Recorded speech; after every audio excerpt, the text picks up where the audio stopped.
Good evening and welcome to the Monday night edition of The People Show on intellectualradio.com, Facebook, YouTube, Instagram, and X, formerly known as Twitter. I'm Mark Wallace, your host and facilitator, and I am always privileged and pleased to have the opportunity to be with you every Monday night to talk about the issues that are challenging our communities and certainly challenging the society. But more importantly, or as importantly, is understanding what those issues are, understanding how they impact our communities, understand how they impact our lives, and also understanding what we have to do and our obligation and our civic responsibility to respond to the challenges and to hold those persons accountable who are in the public offices that we have entrusted them to be in, to work on the behalf of the American people. Now, we have had extraordinarily difficult times of chaos that have been ushered into our politics by people who just want to be disruptive, people who want to cause chaos and confusion, and basically just want to blow the system up if it doesn't work the way that they want it to work. But with the challenges within the system that we have as our American government, we have to respond to those challenges. Now, I'm primarily speaking to an audience of constituents from our community.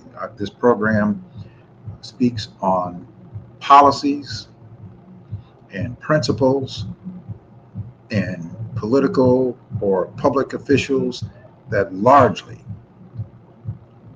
impact the Black community. And though our programming speaks to primarily the Black community, we are not speaking antithetical or anti any particular group, community, or people. That's not what we are about. But what we are about is informing ourselves of what the issues are, understanding what those issues are, understanding how we can impact those issues through public persuasion, through public policy, through the governmental agencies that are put in place and that were set up to solve large problems, to keep communities safe, to keep people fed, and to lift people up out of poverty.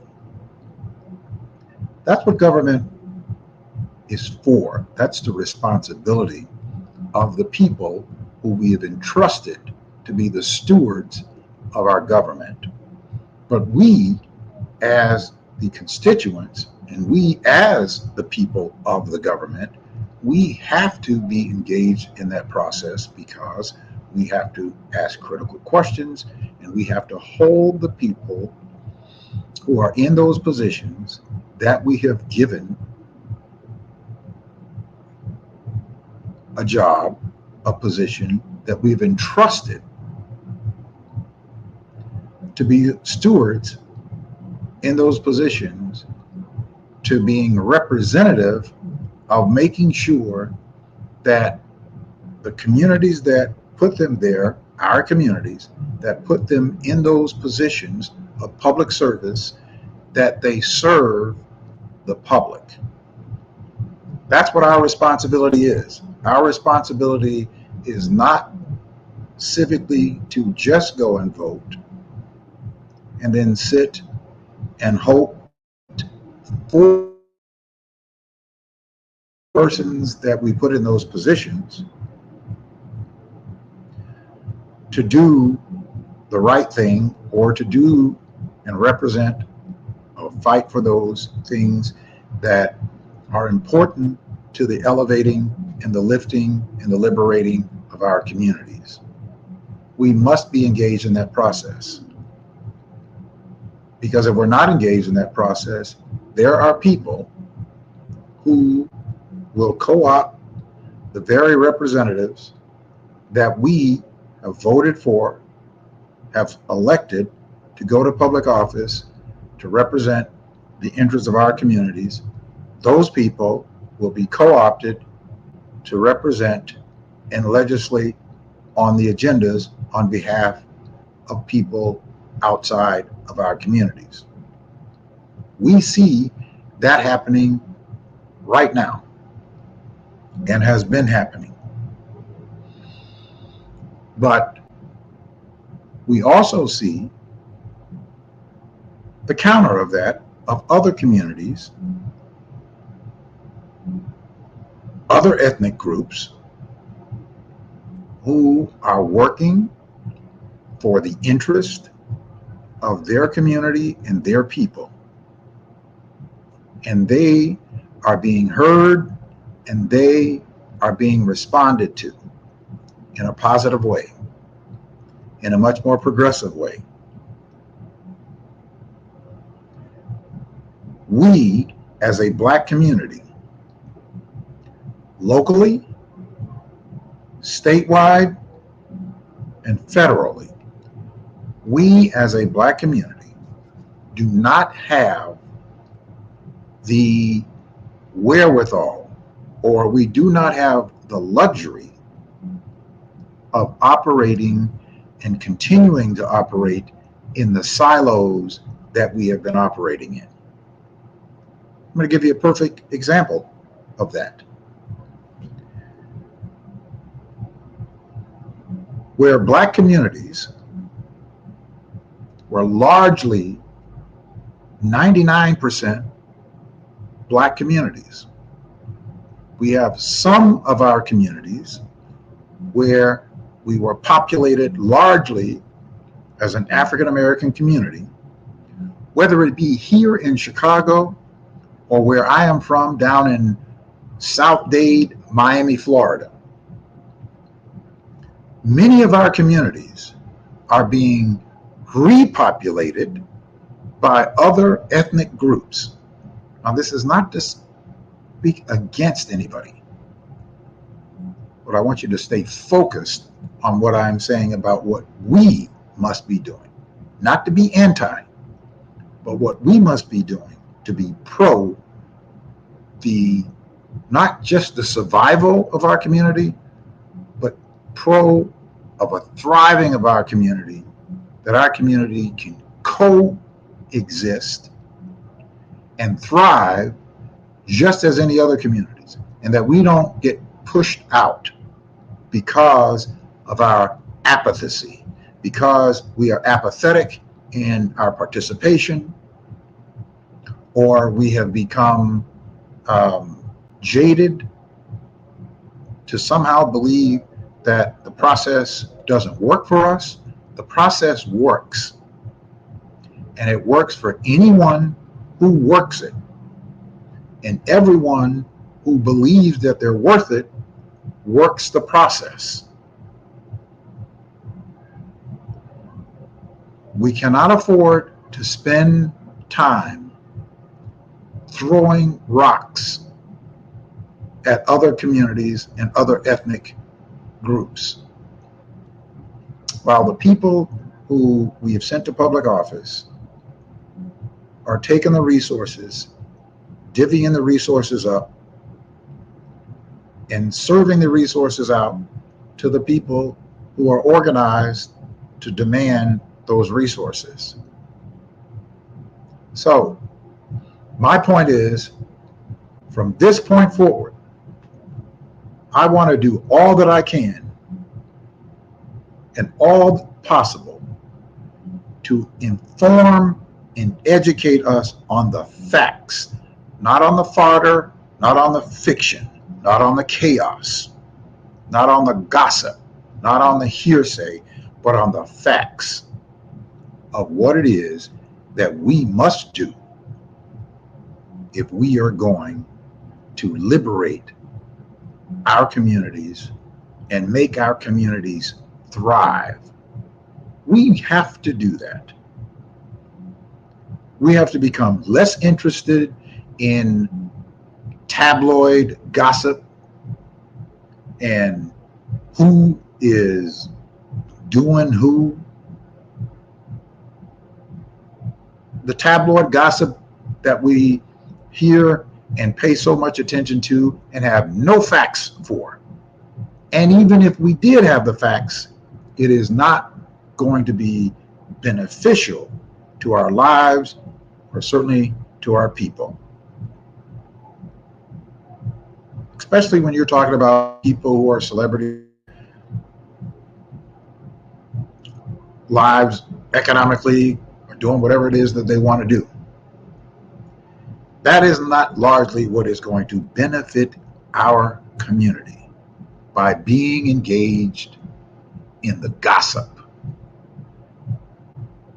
That is, if you're spending all your time or any amount of your time on the phone gossiping with someone about somebody that you probably never will meet or never have met and never will have anything to do with and will have zero impact on your life, you are wasting your life's moments. We have to get focused. We have to get focused on what is important for us to be engaged in. We have to understand that the political process is inextricably tied to our community's elevation and thriving, from education to economics.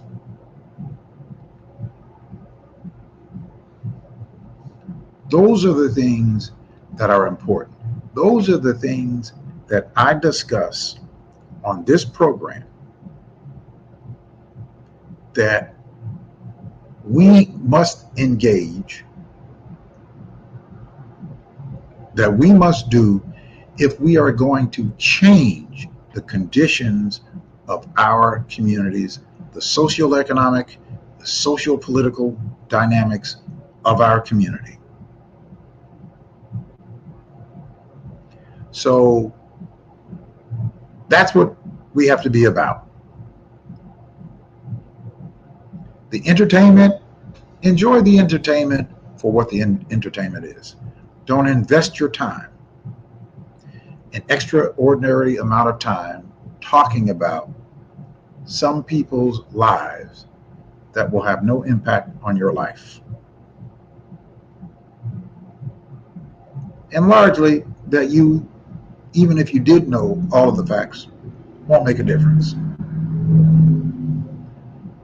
So let's engage in communications and conversations about ourselves and about the people who are in position to impact our lives. All right, let's do that. So that's what the People Show is all about. It's about us, we the people, we the Black community, and how we have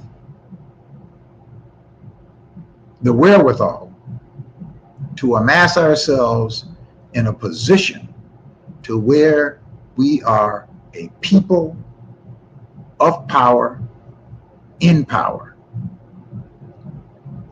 The first thing that we have to do is we have to amass ourselves together in a large number, unionized fashion, replicating what unions do in other large organizations. There's no better example than looking at unions. We don't even have to look any further than that. Brandon Johnson, the mayor of the city of Chicago. Brandon Johnson, most of his hires are from the Hispanic community. Why? Because the United Working Family born out of the Chicago Teachers Union by Brandon Johnson and Stacey Davis Gates. As a large swath of Hispanic citizens that are a part of that organized organism,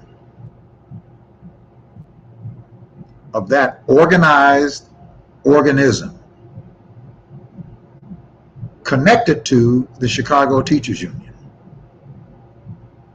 And as a result, they have great influence on what Brandon Johnson, the mayor of the city of Chicago, does and how he governs. That is power, and that is how power works. And if you and I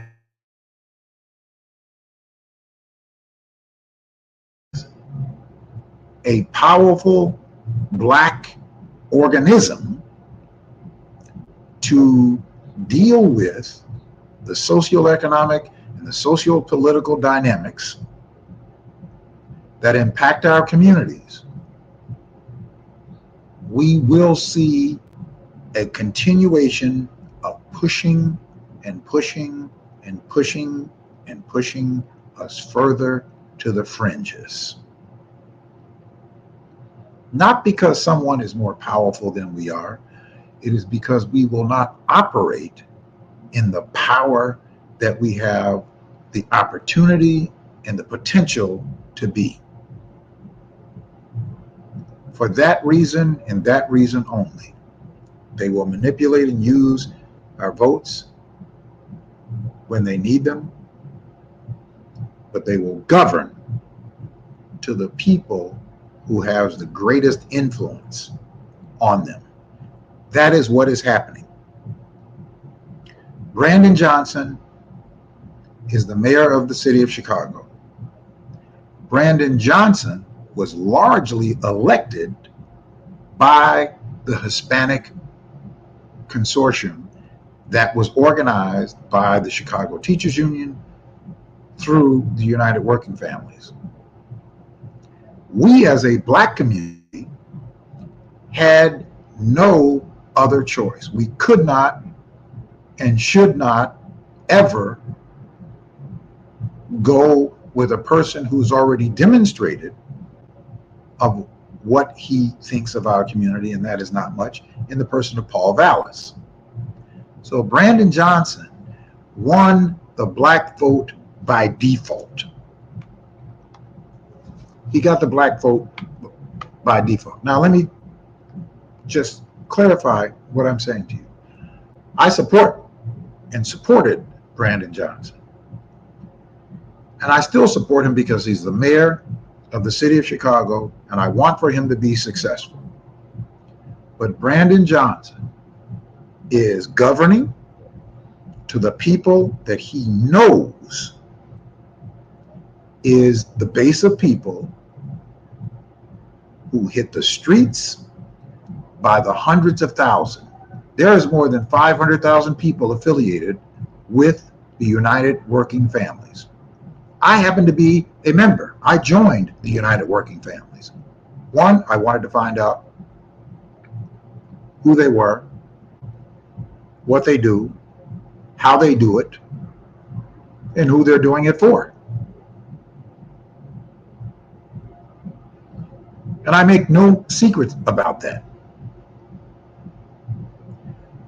But what I've observed is that they're using the same formula that works for anybody who uses it. It is not unique. It is not new. It is not some new brain thrust that they came up with. It is that they realized that they had to do it in order for them to garner the strength and the power that they currently have. We, as the black community, must become an organized organism of power. We cannot afford individualism. Individualism is a toxic cancer for our community. It always has been and always will be. And the people who we have entrusted to be in power of those public positions, they also understand it.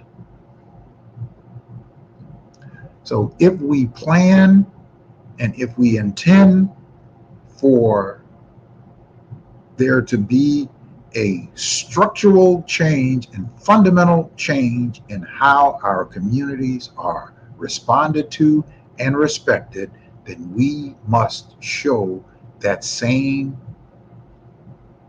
importance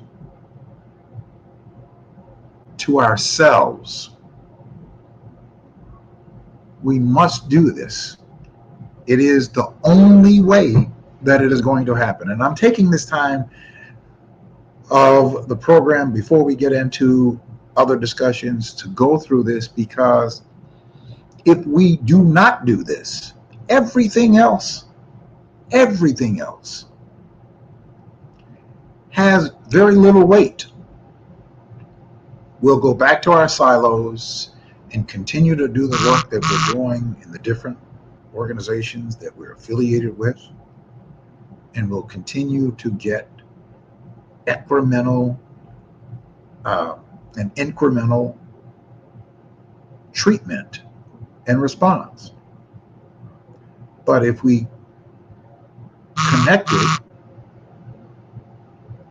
ourselves as an organized voting block, collaborating our organizations to a organism, then our individual organizations, the work that they're doing can be supported by the collaborative body of the block. So it is not disbanding or asking to disband. It is merely saying that we must collaborate with each other as Black people in the respective places that we are. And in this case, in the city of Chicago, the book, and the state of Illinois.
went down. I guess that's one of the issues with social media, um, is that we are um, depending upon we're depending upon uh, the internet. Okay, so we are back. We're back. We're back. We're back.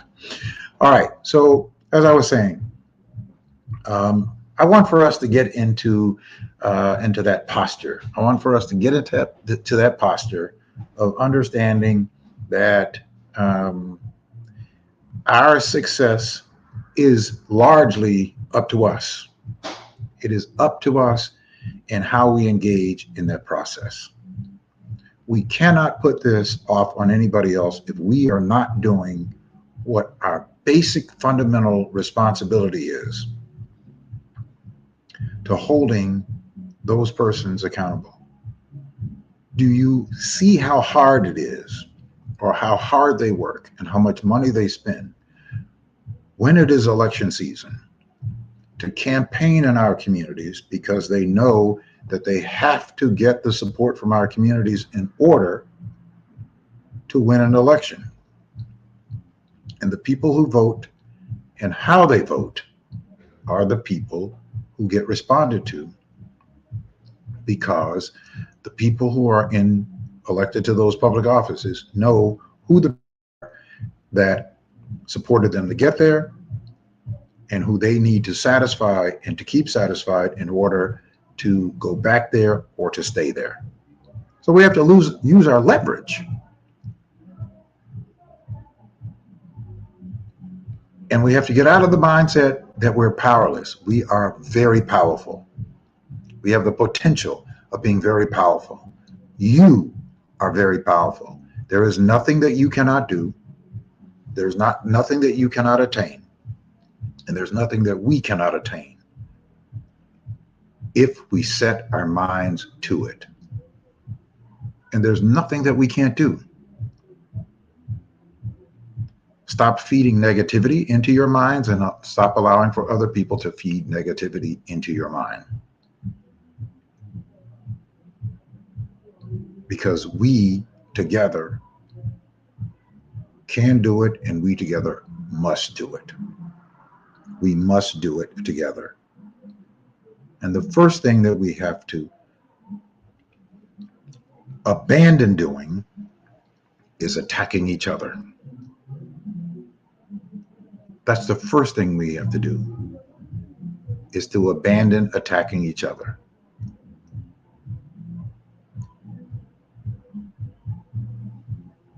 It is not enough to want to be the head of nothing.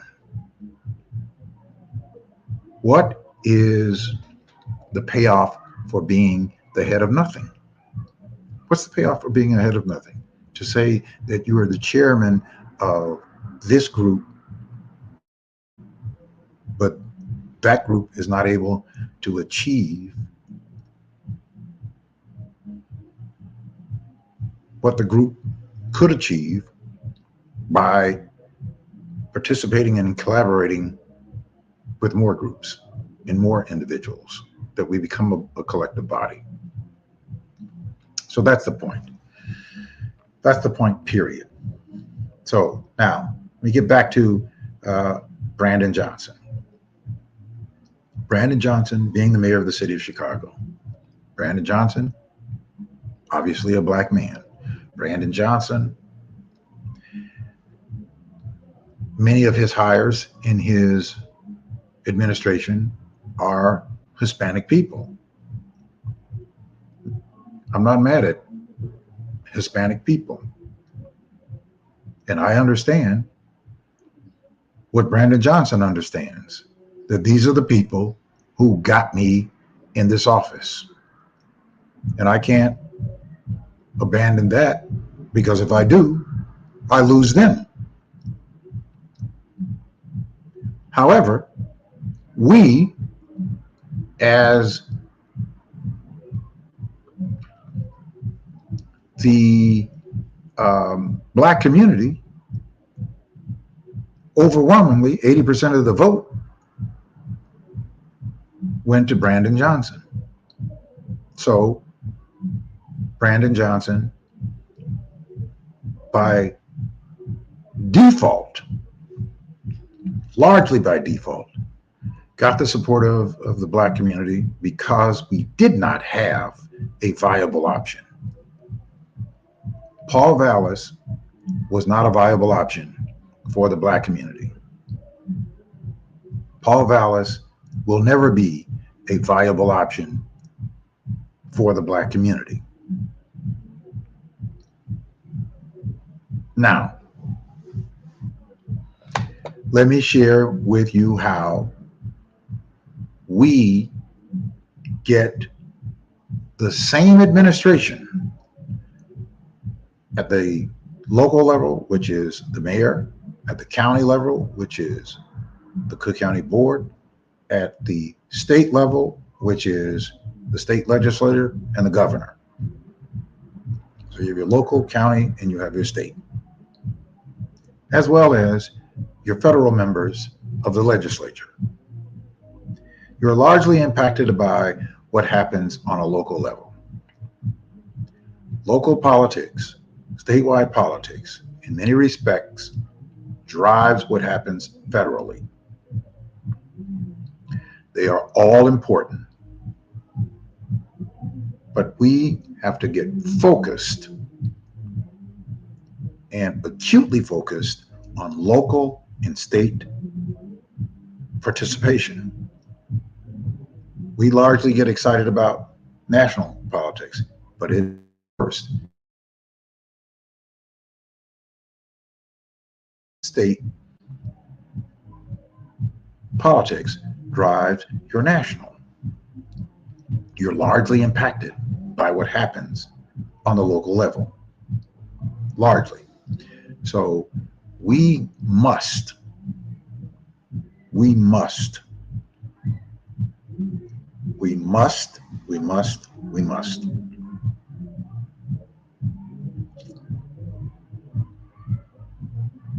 understand that process.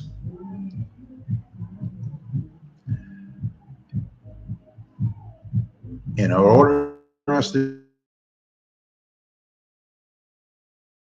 each other, and again, it's not to connect with each other to be anti anybody. It is to be pro our community, not to be pro or to be self-absorbed with an individual, with whatever your individual desire is. Because the philosophy is that if the entire boat is lifted, everybody in it gets lifted. So don't focus on one person getting on a little small raft. Focus on lifting the entire vessel. That's what our focus and emphasis should be. To lift the entire vessel, not to put ourselves, in these positions to where we want to be on some sort of small pedestal that people can see that I have made it. Well, guess what? I have not made it if the people around me are suffering. I have not made it. Now, I individually may have made some progress, but holistically, I still suffer when I see the kind of suffering around me. When I see the chronic unemployment of Black males between the ages of 18 to 25 that are out of school and out of work at 47%. In the city of Chicago, to their white male counterparts at 6%.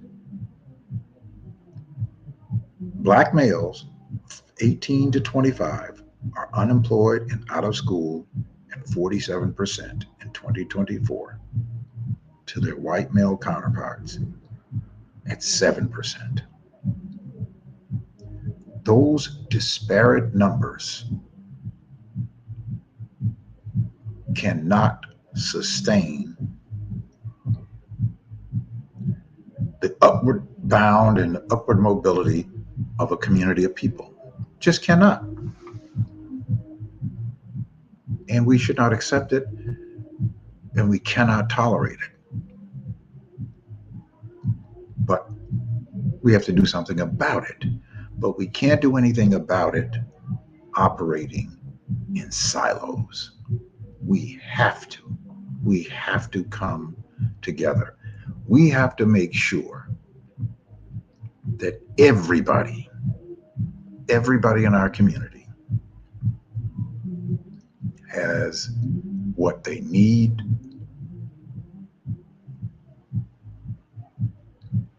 to thrive. Excuse me, to thrive. We have to make sure of that. We have to make sure of that. It is not enough for us to just want to do this to be. I don't do this to be entertaining. Yes, it needs to be interesting and all that sort of thing. But it has to be impactful. It has to be informing. We have to do this. So what I'd like for you to do is to put your comments in the chat. Put your comments in the chat. And better yet, put your commitments in the chat. That I, as a Black person in the diaspora of the community of Chicago, Cook County,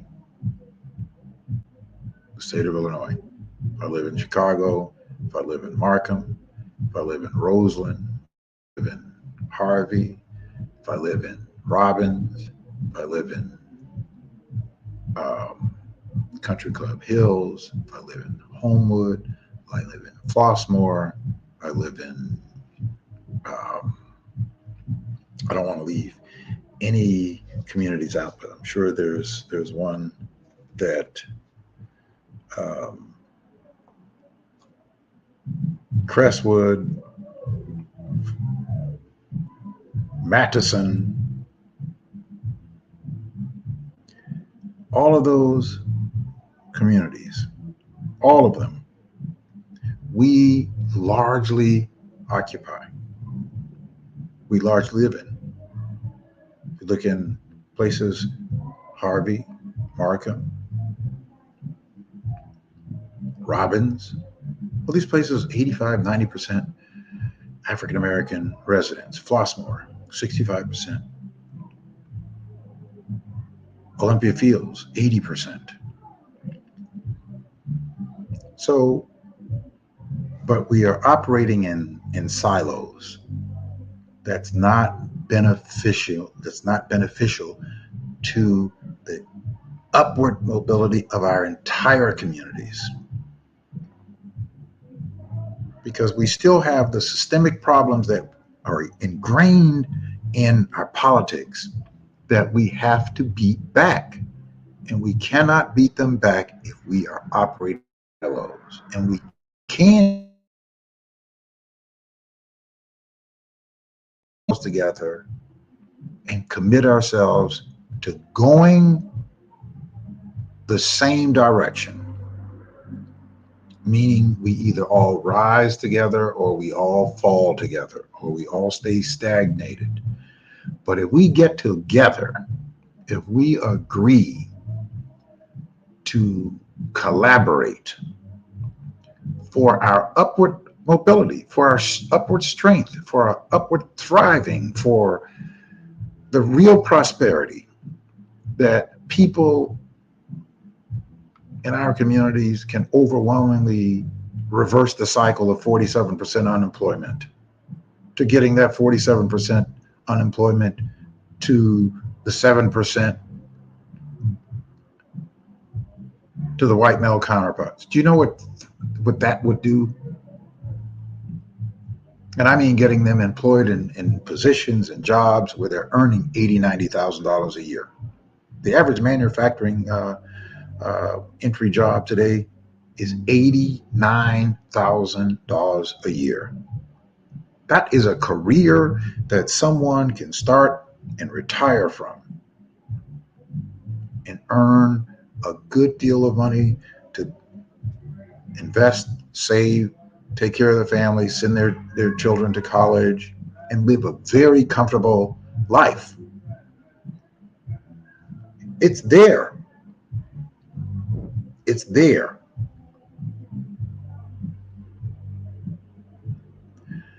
I'm not going to let up on continually to remind us to trying to cultivate that kind of spirit and attitude that we must institutionalize, that we do it on purpose, that we are intentional about it. You see, coming out of slavery, right? Coming out of slavery, when we were in slavery and when the Emancipation Proclamation, Juneteenth, where the enslaved were now set free to go out into a capitalistic society without any capital. The only capital that our forefathers and foreparents had was each other. That was the capital. And coming out of slavery, because they were not given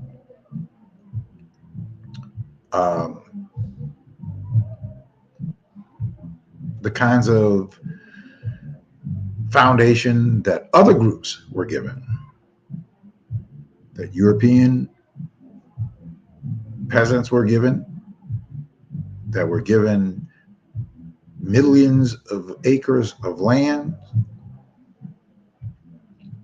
and the county agencies subsidize them so that they can farm those lands. Slaves, or the enslaved, emancipated, were not given anything but the direction to go whichever direction that they wanted to. But in that, all the way up to the 1970s, we were interdependent upon each other. That was birth out of the enslaved conditions that our people were in, because we had to be interdependent upon each other. Somewhere, somehow, we lost that foundation. We lost that foundation. But now we have to institutionalize it politically, because we understand the power of numbers and the power of numbers together. We understand it. They understand it, the people in power. So if we brought ourselves together and be an example of institutionalizing that power right here in Cook County, in the the city of Chicago, in Cook County, connecting ourselves together as a block through using the 10 by 10 to win. That is the umbrella, that we use the 10 by 10 to win. And how does that work? That works because each of us knows 10 people that trust our voice and trust us enough to say, hey, I'm going over here. Come and go with me. Each of us know 10 people that we could get to do that.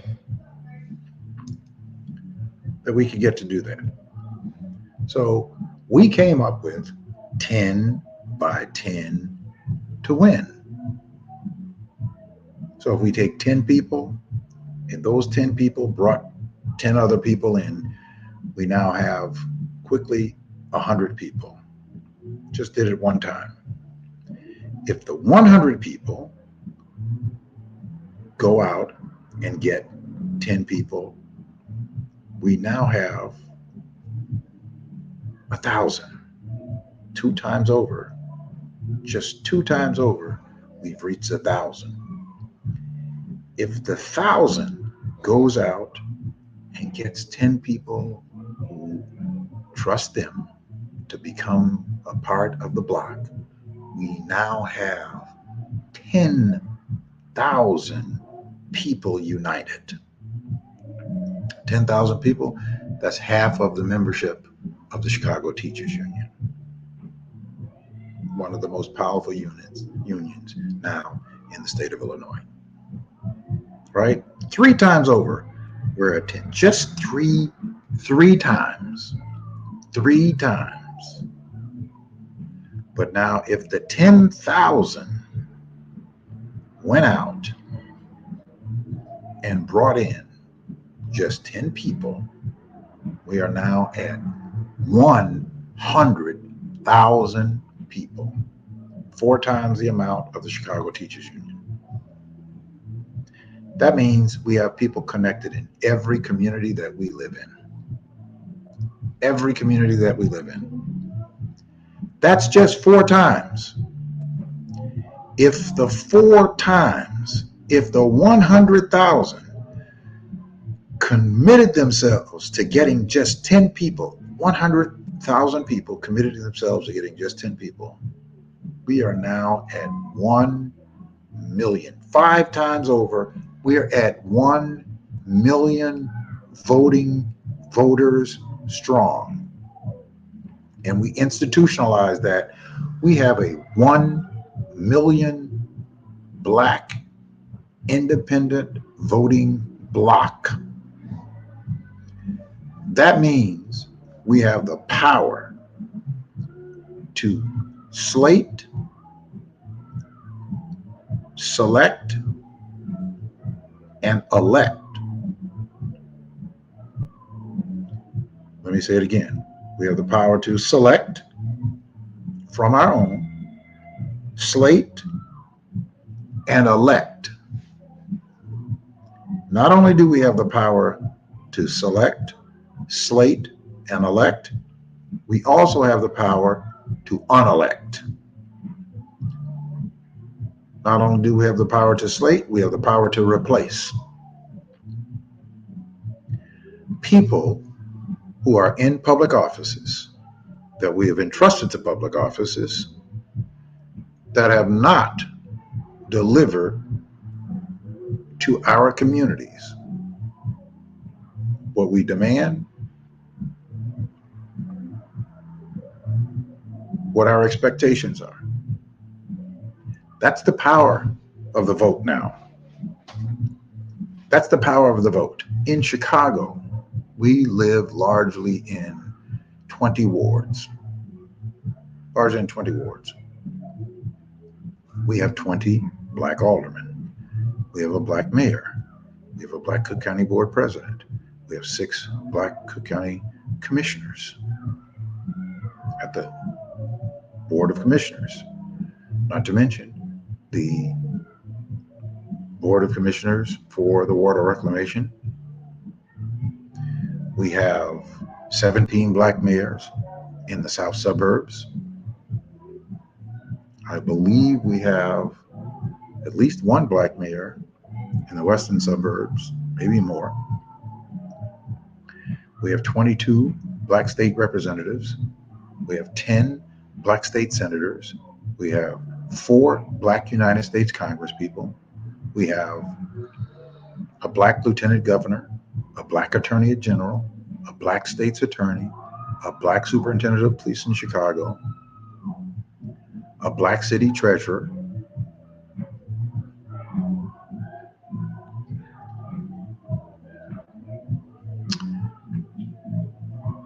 soon to have a Black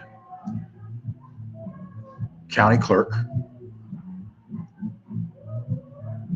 and on and on and on. We have 193 Black people in political positions of power in the state of Illinois. But yet we don't have the power that we should have because we have not organized ourselves. in order for us to be able to exact that power to meet the demands and the needs of our communities. Not to weaponize ourselves against anybody, but to weaponize ourselves to have a voice, to be heard and responded to and respected. That is what it's about. To be responded to and respected. To make sure that these dollars that are coming out of these policies, the billions of dollars that will be coming to the state of Illinois, and the billions of dollars that we have. I mean, there's $19 billion throughout the city of Chicago, $13 billion out of the county, another $38, $45 billion coming out of the state. Money already appropriated. Much of it is passing our communities by. We don't have the real equity. And when I talk about real equity, I'm talking about substantial investments that transform and transcends the condition of our communities. I'm talking about bringing thousands and thousands of jobs, bringing industries back to our communities, getting companies to come and invest and anchor down in our communities, hiring thousands of people from our communities that are making $80,000, $90,000 a year to start and growing into a career, not just a job, not a career at McDonald's or Burger King. I'm not downing those jobs or suggesting those jobs, but I'm talking about jobs where people are thriving. McDonald's and Burger King largely used to be, well, part-time jobs where high school kids got an opportunity to go and put in a few hours so they can earn a few bucks. You have managers that are making good wages, but it was largely not for people to have to go, so be able to have to use that as a job to support their families. So I'm talking about putting an infrastructure in place and making people who are in these positions of power bring those resources and cultivate businesses and industries back into the neighborhoods. That's what we need. We need industries back into the neighborhood, not a Starbucks or Dunkin' Donuts here and there, or a McDonald's or a Burger King here and there. We need industries back in our communities where we have thousands of people that go to work less than 10 or 15 minutes from their homes, to put in an 8-hour shift, to be able to come back home to their families, put enough money in the bank, and eventually buy themselves a home in our communities, invest their money in our communities where people who can go and open up small businesses, clothing stores, shoes stores, grocery stores, that are owned and operated by people from our communities that we can support because we have the disposable dollars to support them. Remember Chatham Foods? We had food baskets. These were grocery stores, multiple grocery stores that were owned and operated by Black people that over the years after Reaganism came in and destroyed the labor market, the labor job market, and sent labor overseas, literally taken the foundation of what we had in place to support our Black businesses. And one by one, our small mom and pop stores could not sustain. and ended up having to close or sell. Our mid-size companies, Soft Sheen, Johnson's products, could no longer compete. So they had to sell. Our auto dealerships couldn't compete, couldn't sustain themselves because there was not enough people to buy their cars that could afford it from our communities. We had R.L. Dukes on 79th Street, State, Chevrolet on Stony Island, and another Chevy dealer down on Michigan Avenue. We had all kinds of businesses up and down 87th Street, 75th Street, 79th Street, 47th Street, west side of Chicago, Chicago Avenue, on and on and on. But they could not sustain themselves because our people were becoming less and less and less employed in viable labor jobs that earn the kinds of income that they could support the local businesses. That's what happened here in Chicago, where we have large swaths of land in Inglewood, where there used to be houses on all of these blocks that are now blocks of vacant land. We can repopulate them again, but we have to institutionalize getting ourselves organized to make this happen. We're not going to build it overnight or rebuild it overnight, but we can certainly do it in a short period of time. 10 years is a very short period of time. We can do it because the model has been done. It has been done and is being done. And it's being done in the poorest region of the poorest state in the United States of America. What do I mean that it can be done? What happened in Columbus, Mississippi, down in October,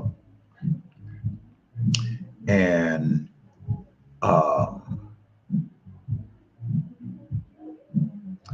what was the third? The third escapes me right now. But the three counties down in Mississippi, now mind you, this is the poorest region of the poorest state in the Union of the United States of America. So the three counties got together.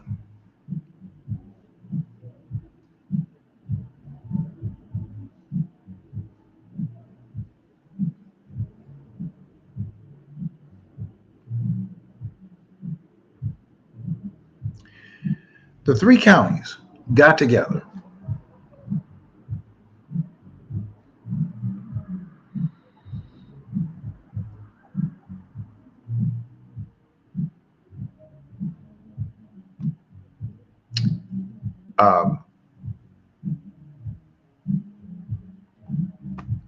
I have to reload here. Hang on just a second, please.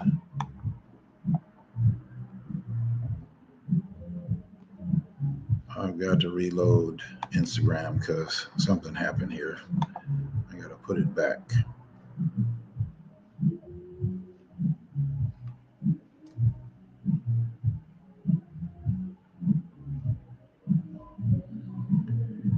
Hopefully, I can make this work.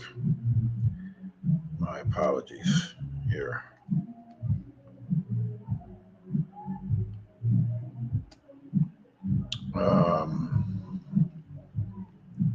Let's see if we can make this.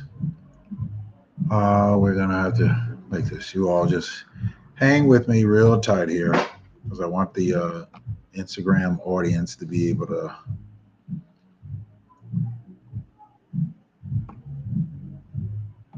see what's going on here. Okay.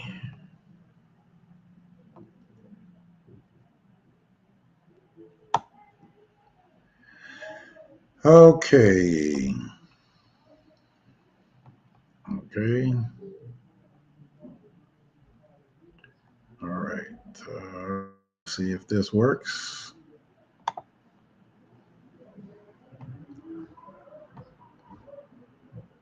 Okay. All right. So I got you back. All right. So what happened in the Columbus, Mississippi area, where they had 3 counties that were experiencing 20% unemployment. They were losing manufacturing, labor jobs, and companies left and right. So between the year of 2000 and 2012, 2010, they lost 24 manufacturing companies. And so what they did is they got together, the 3 counties of the Golden Triangle, they got together and they did a joint venture of one hiring a headhunter to find them an economic developer. And that headhunter went out and found Joe Max Higgins and his team of 6 people. Joe Max Higgins came from Arkansas. The headhunter company came from Chicago. They got Joe Max Higgins. I'm not going to give all the backstory of what it took to get Joe Max Higgins. And they brought him in, paid him $250,000 a year plus his staff. And they told Joe Max Higgins that if you could build us a movie theater, we will have considered your job a success. A movie theater, 20% unemployment. When they hired Joe Max Higgins and he finally accepted and came in, guess what happened? The largest employer in the region, Sara Lee, closed 2,500 jobs out. The average 4-person family in Columbus, Mississippi earned $24,000 to $32,000 a year. The average 4-person family earned $24,000 to $32,000 a year. This was 2010, 2015. They brought in Joe Max Higgins in 2015.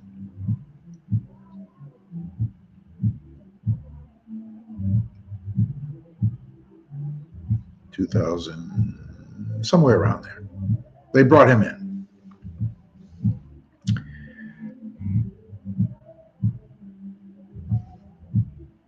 Joe Max Higgins brought in the movie theater,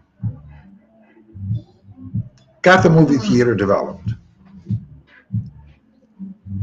Joe Max Higgins said that he had to get the people in the Tri-County area, the Republicans, the Democrats, Independents, whatever they were, he had to get them together. And what he did is he took them on a tour, got a helicopter, took them on a tour, and flew over the region and asked them what did they see, and all they said was, we see a bunch of vacant, untilled land. Joe Max Higgins says, no,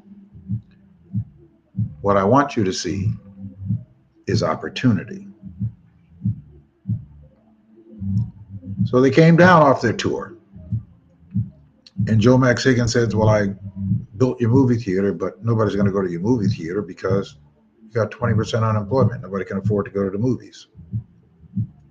So what we've got to do is we've got to build industry. So I'm going to need money for infrastructure, roads, water, sewage, access, all of those things. Joe Max Higgins put together the plan. He said he had to get them into a mindset of winning.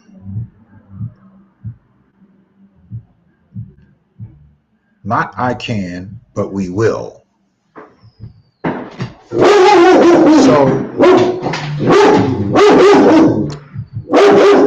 sorry. Hey, stop it. Calm down. Come here. Come here. Come here. Sorry. My dog got a little nervous there. So, Joe Max Higgins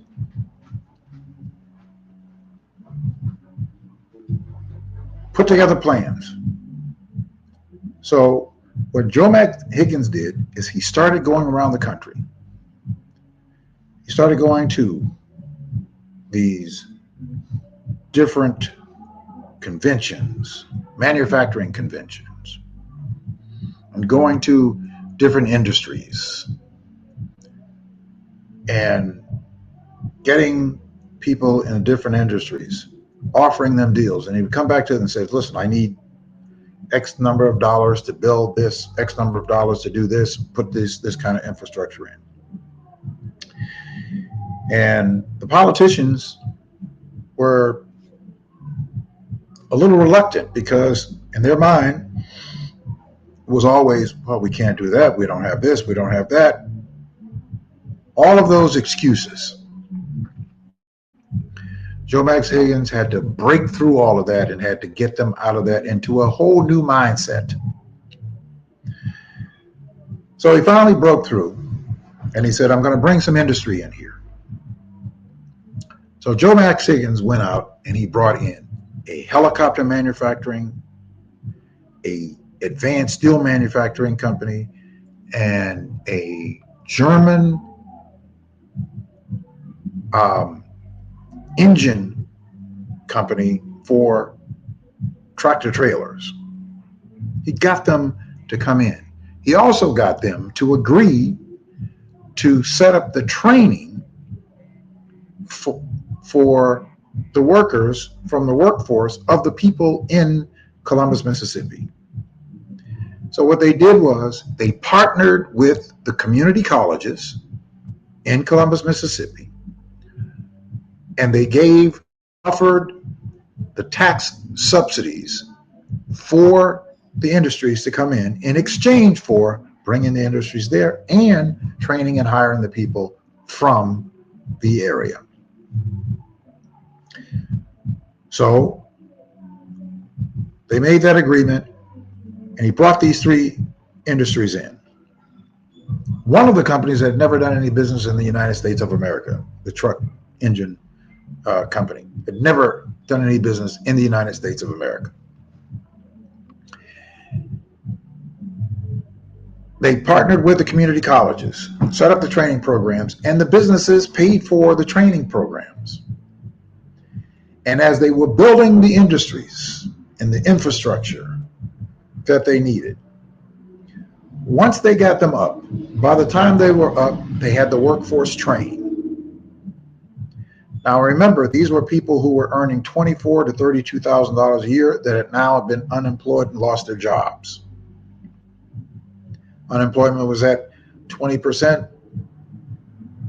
Of course, crime and violence was up. People were losing homes, couldn't figure out how they were going to make it. But now you have these industries, 6,000 jobs between the three industries. The community colleges training the people.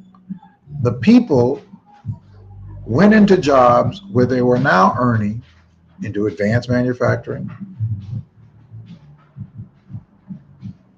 helicopter building manufacturer, tractor trailer truck engine manufacturer. They went from their training into jobs where they were earning $60,000 to $112,000 a year. Mind you, poorest region of the poorest state of Mississippi, 6,000 jobs, $6 billion in industry. He did this within a period of 10 years. They went from 20% unemployment to just above the national average at the time. Now I'm going to fast forward to now. That has been so successful in Columbus, Mississippi by Joe Max Higgins and his team that they now have more than 21 new manufacturers, 25,000 jobs, and everybody earning between $60,000 and $112,000 a year. And Black people have 60% of the jobs. Not only that, they have built their own $38 million training facility that everybody that goes into the training program, by the time that they graduate, they have a full-time job, if they so desire, to go into. All of this in the poorest region of the poorest state of Mississippi. We are not in the poorest region. We are not in the poorest state. They did this because they had the will. Joe Max Higgins has the will, the wherewithal, and the determination to make it happen.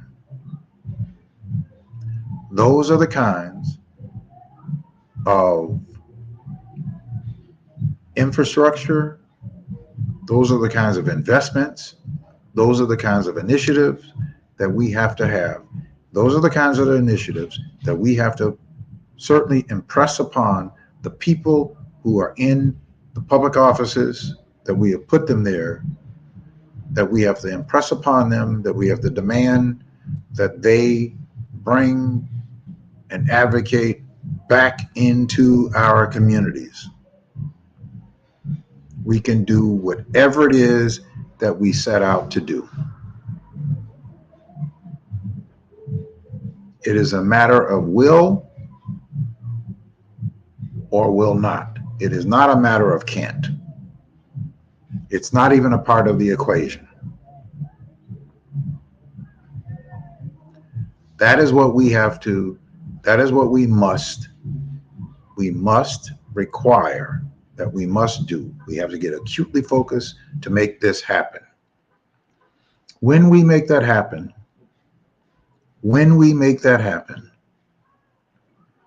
we will fundamentally change the trajectory of our communities by raising the morale of our communities, raising moral values in our communities. We will lower crime. We will lower all of those negative indices that poverty creates, that poverty absolutely pushes. Impoverished conditions and people who are living in impoverished conditions is inextricably tied to causing the kinds of negative indices of violence and crime and all the other negatives. Poor health conditions, poor health services, poor housing. all across the board. We can fundamentally change that, but it is going to take the aggressive, organizing will of our people to be focused on making those demands. Because when we do those, it will fuel all of those other desires. Bringing industry in, creating a strong job base of people, creates a strong local economy that creates opportunity for private investments of small businesses to open, small businesses to sustain, and small businesses to thrive. It is one hand continuously washing the other. So it's not being antithetical, because guess what? It's not being anti any group, because guess what? Most of the industry is run and owned and operated by people who are white, largely white men. And we're going to ask and advocate for them to bring their industries and give them good deals to bring their industry and give them a workforce to select from, creating residual wealth for the region of our communities. You see how this cycle works? It's cyclical. One hand helps the other, but you have to first have the will to do it. You have the will, then you have the wherewithal. That is what we must do. I was going to get into some other things, but I don't want to get off of this, because I can certainly get into those things. But I want to stay on the road to how we get to a positive change fundamentally in our communities in Chicago, Cook County, and the state of Illinois. And how we positively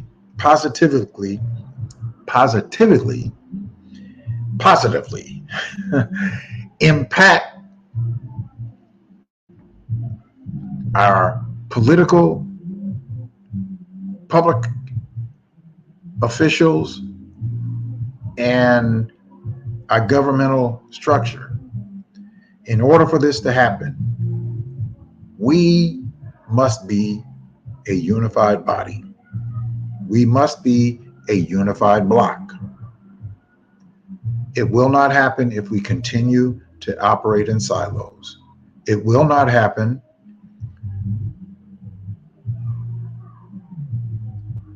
that based on individualism. It is not going to happen. It's not going to happen with negative attitudes. It's not going to happen with, calling people's names. It's not going to happen with suggesting that, the Democratic Party or this party or that party. It has to be the People's Party that drives the Democratic Party to meet the demands that the people want to be met. Now, make no mistake about it,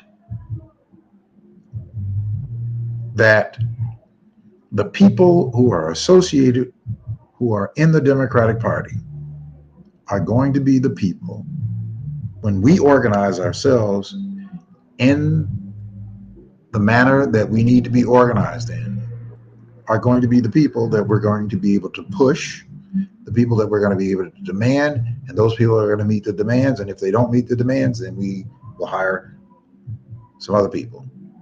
But those people will meet the demands. Why are they going to meet the demands? Because they know that we now hold the cards, we now hold the power, that we can say and back it up that we will choose to go in a different direction. If you cannot deliver, not one person, but if you all cannot deliver in the districts that we live, if you can't deliver, if the word can't is a part of your vocabulary and it is a part of your mindset, then we, Black, have to hire a new team. We have to bring in new talent. We have to bring in the talent of we will, we can,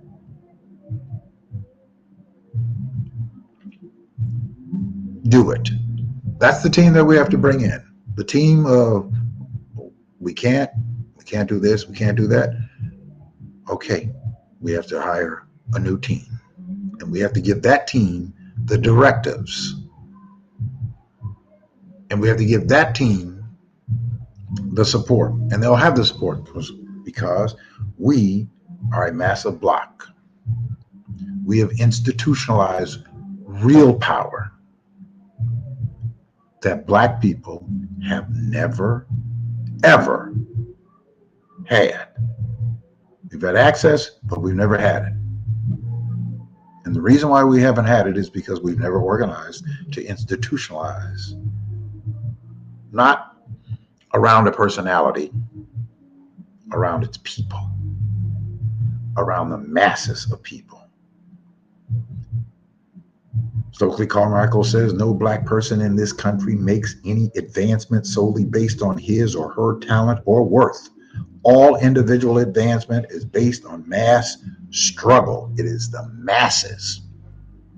We make no progress in this world without shedding our blood, without sacrificing communal and corporative sacrifice. And as a result, therefore, brothers and sisters, your advancement and success does not belong to you. It belongs to the people. And if you do not use your success or advance for the benefit of your people, it is a betrayal of the people who shed their blood. You. Those are the words of Stokely Carmichael, later changed his name to Kwame Ture. That we have a shared sacrifice. We have a shared commitment amongst each other. That is how we succeed, and that is how we fundamentally change the conditions of our people. We fundamentally change the conditions of our people. But we have to get acutely focused to be committed to the process of collaborating and bringing ourselves together. There is no other way. Now, I'm going to go back that I have given you these facts, not fiction, of actual infrastructure and things that have happened. Now, you want to look it up? Go Google the Golden Triangle, Joe Max Higgins, in Columbus, Mississippi. So, but let me say to you,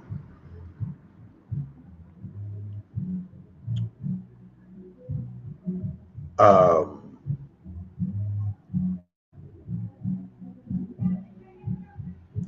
show you something here. I want to show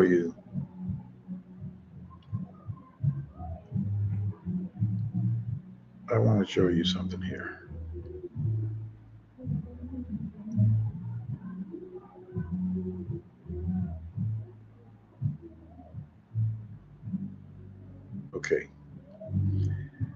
Um, well, okay. I wanted to look this up, and I'm going to look it up. I'm going to take a second to look this up because it's just that important. It's just that important. And um, I'm going to be doing some more podcasts more frequently, more during the week, talking about this. And I hope that you will like and share this within your social media networks, and that we could increase the audience. Now, I don't do this for pay. This is not about being paid. Economically, I'm fine. But I'm not fine because socially, because I know that there's so many people who are not economically fine. We have to get to the posture where we're making sure that everybody else is also economically fine. So we're going to be doing more of these to bring you the facts of where the resources are actually coming from and how we have to penetrate and how we have to organize so that we can penetrate those resources for the people who are not fine, so that they become fine, so that we get somebody who goes from making $25,000 or $30,000 a year to earning $80,000 or $90,000 a year. That we get more people who are fine. And as we get more people who are earning $80,000, $90,000 a year, the people who want to be in business selling goods and services has a base of people that they can go out and they can open their little retail stores, their little businesses, their restaurants, providing all the goods and services that our people buy, selling them to them. We can start owning our community, because we don't own our communities. We do not. We are occupants. We don't own equity. That's what I'm talking about. We have to get to. That's how you build wealth, is by having equity, having real ownership of your communities, not being anti anybody else, just being pro ourselves like everybody is pro themselves. Hispanic people are pro Hispanic people. Asians are pro Asian people. God bless them. Black people, I want for us to be pro Black people. And so we want Hispanic people to do well. We want Asian people to continue to do well. We want white people to continue to do well. But we want Black people to do well. And if Black people are doing well, everybody else does well. Because when Black people are doing well, Black people buys everybody else's goods and services. So the more Black people are doing well, the more of your goods and services of other people's services that we'll end up buying. But we'll also be able to support our own people by buying our own goods and services from people in our communities. That is what I'm talking about being pro-Black.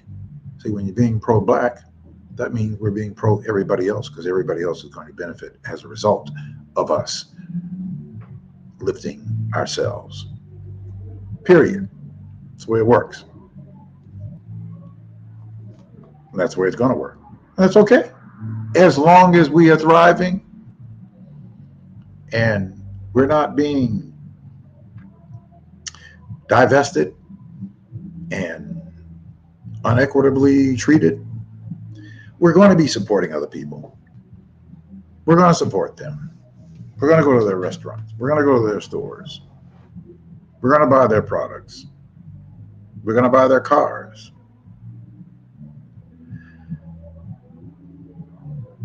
But we can also have some people who look like us that are selling their cars in our communities to us.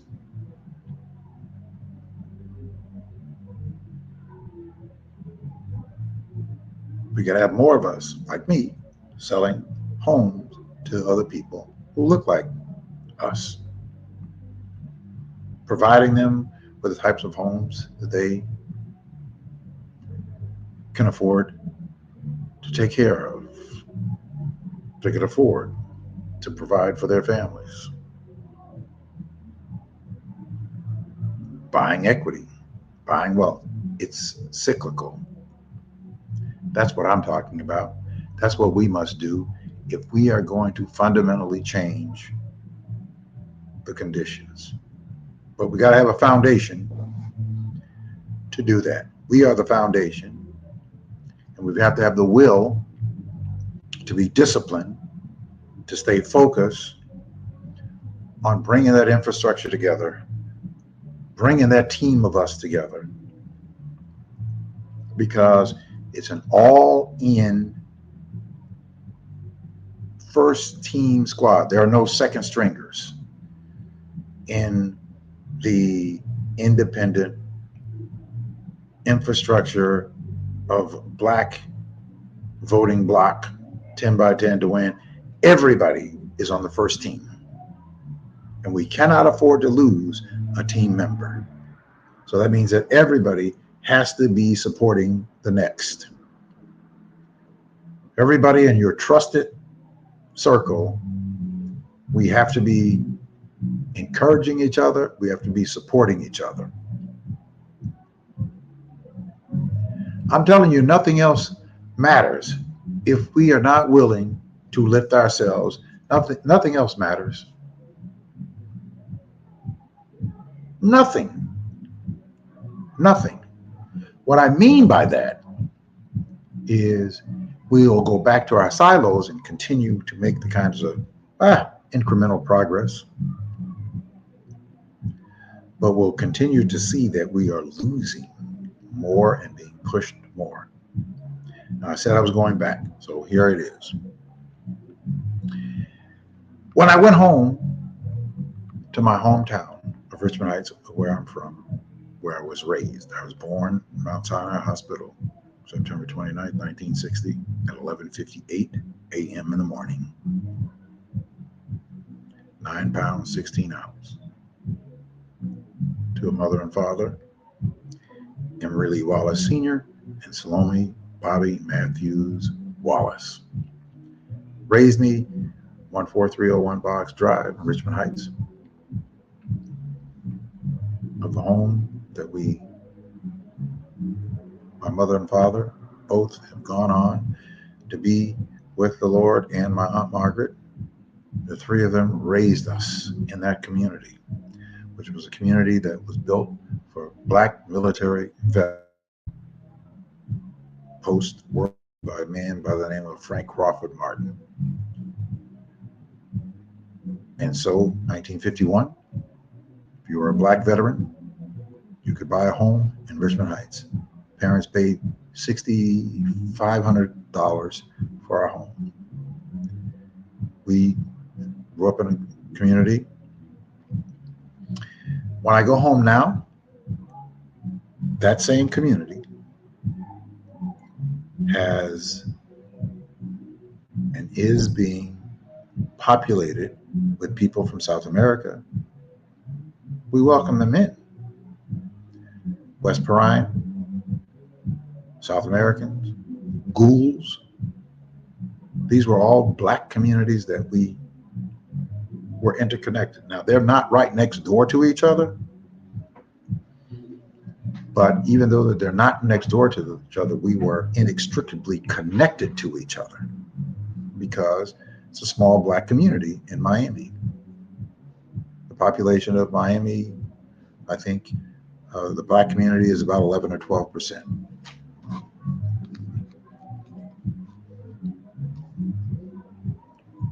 What is the Black population of Miami?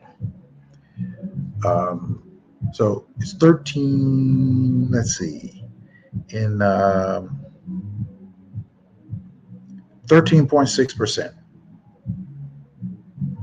of Miami's population is Black or African American. The white population is 43.5%, Hispanic 21.9%.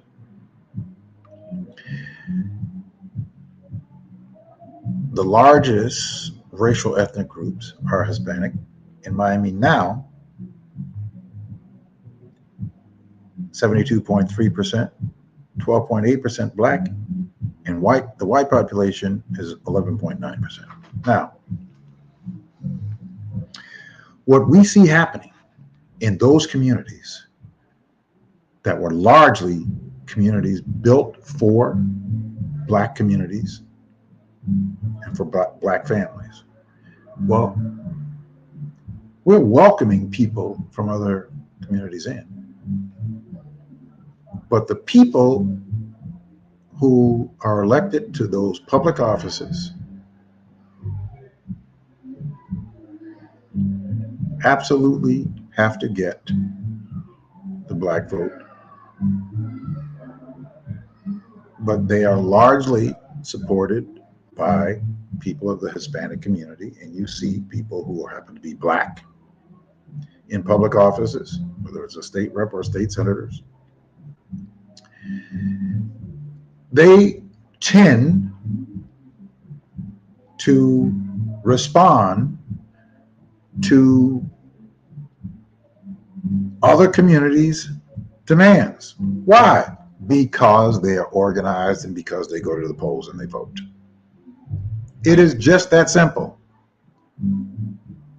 It is not because they don't like you. It is not because they don't want to. It is because they know where their bread is buttered, so to speak. So if we want to get the same kind of response, then we have to participate. We have to organize ourselves to say, hey, we may not be the majority, but we are the margin between victory and losing. So you don't have to be the majority. If you can be the difference maker, the margin between winning and losing. See, you can go down that parallel line, but to tip the scales, that's all we have to be. That is why they pursue our vote. You don't have to be the majority. You just need to be the margin, the difference in the margin, to tip the scales one way or the other. So our vote can tip the scales in whatever direction we want to. So that leverages power. So even though we have a large community of people who are Hispanic that have a greater number, we are still the difference between who wins and who loses. So you have as much leverage and as much power as the people who has the larger number of population. Now, in Chicago, we have 663,000 registered Black people in Chicago. We have far more Black people populated here in Chicago than we do in Miami. Far more.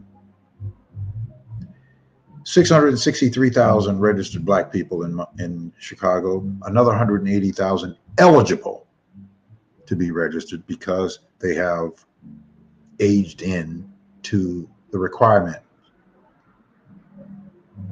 We now have early registration for people who are 17. That will be 18 by the voting cycle. 180,000 potentials. Black. That's just in the city of Chicago. In the diaspora of Cook County, that number balloons to over 1 million. That is enormous potential to real power. So you and I have to get organized. And this is how we get organized, and this is how we are organizing. I'm putting it in the chat. Please text to this number. Text 10x10 to 855-909-1385 so that you can receive the text alert. We meet every Thursday night by Zoom from 6:30 to 8. This Thursday night, we're going to be meeting from 6:30 to 7:30. Please, let's organize ourselves. We must organize ourselves if we are going to fundamentally change the trajectory of our communities, of all of our communities, especially in the areas where our communities are hurting and suffering the most, on Chicago's South Side and Chicago's West Side. Place like Robbins, place like Markham, places like Harvey, places like Posen. These communities, we have to do the lifting so that all of our communities are thriving. South Shore, Inglewood, some parts of Auburn Gresham. We can change these conditions. We can change them. You and I can change these conditions. But we have to be focused. We have to be committed. We have to be collective. It cannot happen with just a few. It will not happen by one. No single personality will liberate our people.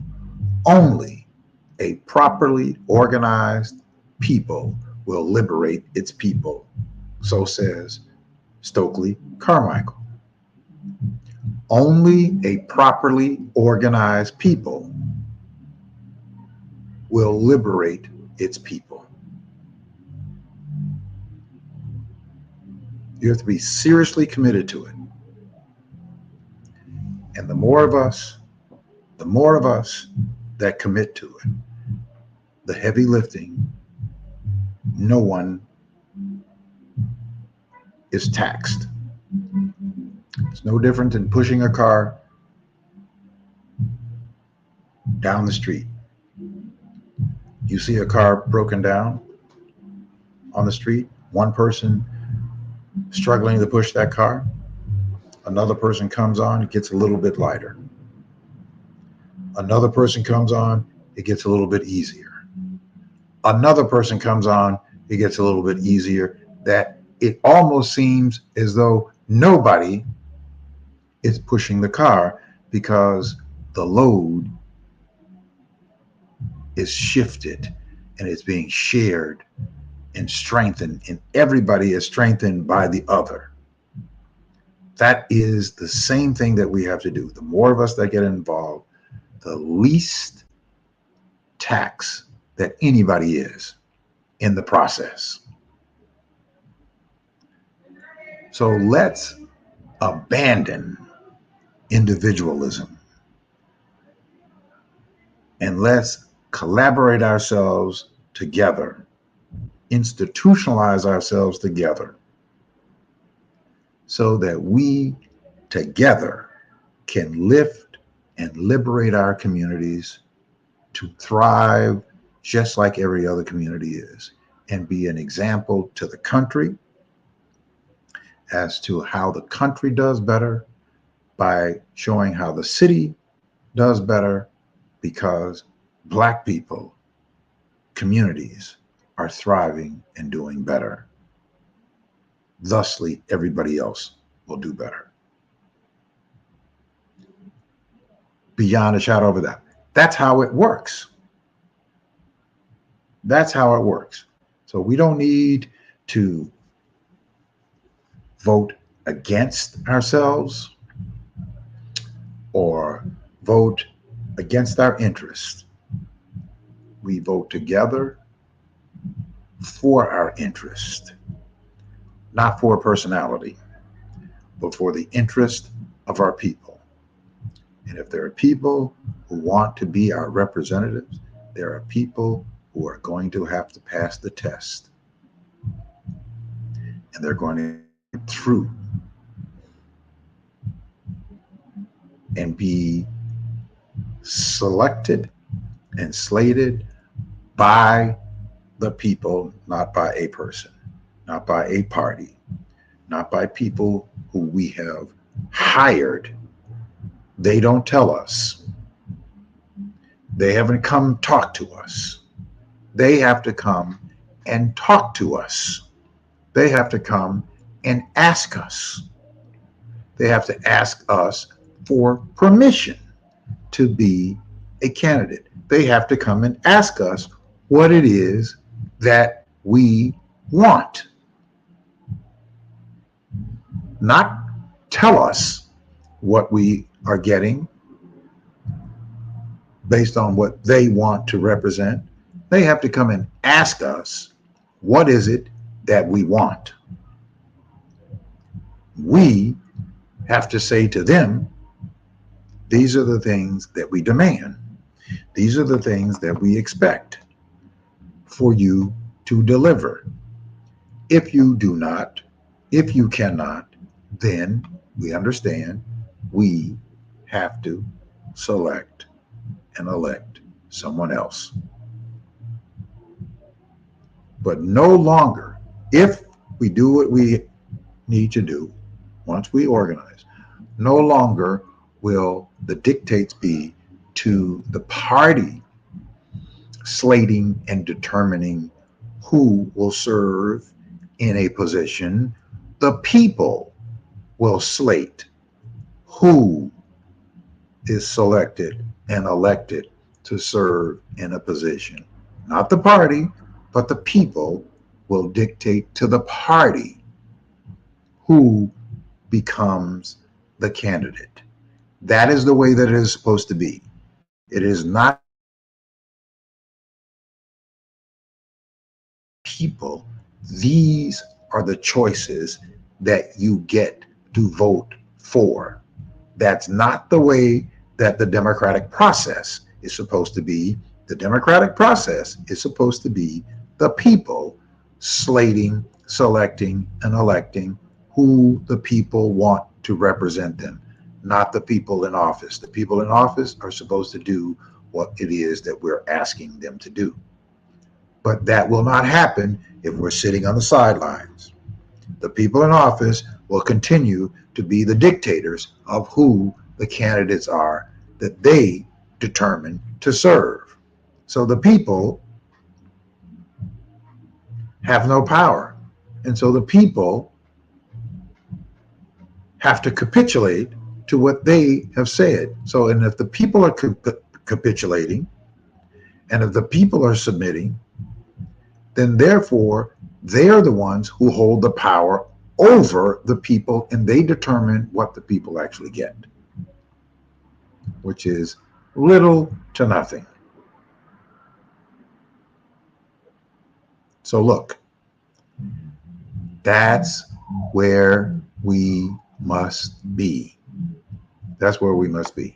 All right, now we're coming up to the close of this show, the close of this program. And again, I want you to text to the number, text 10x10 to the number 855-909-1385. Now, every week, we have on average about 25 people. I would like to see this week and each week thereafter, at least this week, let's see if we can get to 50. Let's see if we can get to 50. So those of you who are watching, please like and share the program But also, if you are not in the text alert, get in the text alert. 10 by 10 to win. Text 10x10 to the number 855-909-1385 and just join the meeting. You don't even have to talk.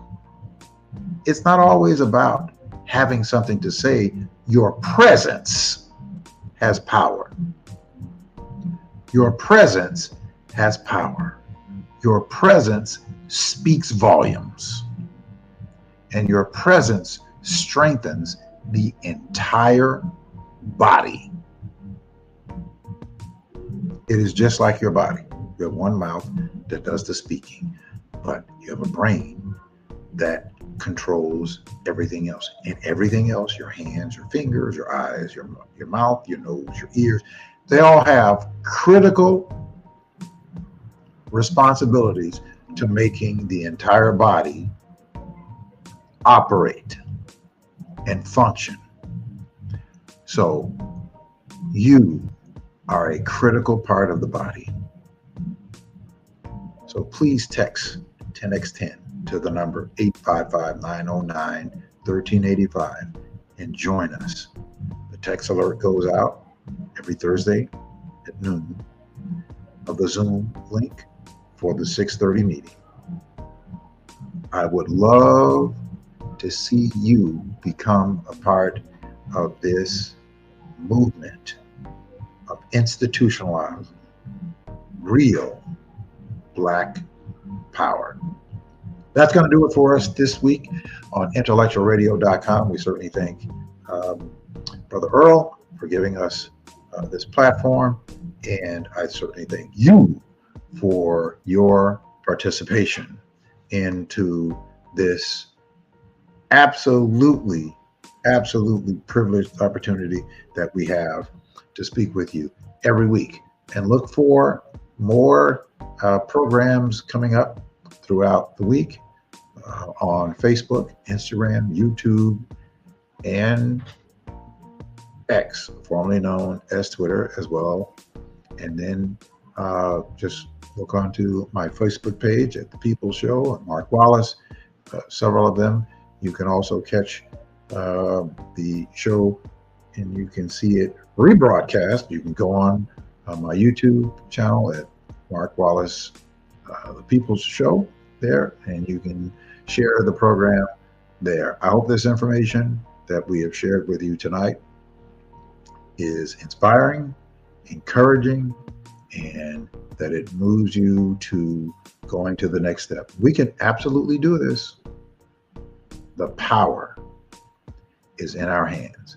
Thank you all so much. I want you all to have a great evening. Be safe and good night.